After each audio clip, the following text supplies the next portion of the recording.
it's important in my training, in my discussions with myself, with my students, with everything else. It's important that I try to refrain from speaking in absolutes. Terminology like, oh, this always happens, or this never happens. That's putting things in an extreme category, and talking in those extreme types of ways makes for much more margin of error on your part, right? So if you're an instructor and you talk in absolutes, all the student has to do is find one instance in which what you said doesn't apply, and he's invalidated your whole claim.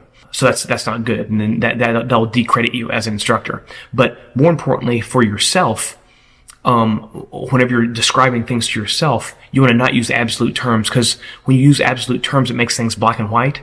And if you use other terms, most of the times this happens, or it's likely that you run into this instead of this always happens, right? Then it helps you start to look for and seek out and find that grayscale.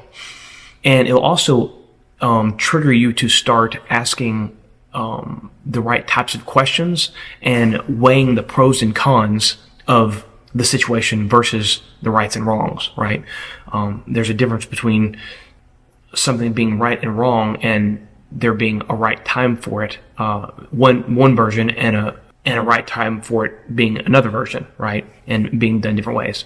So it's important, right, to watch your verbiage and your how you're framing things, and to reduce the use of absolute terms.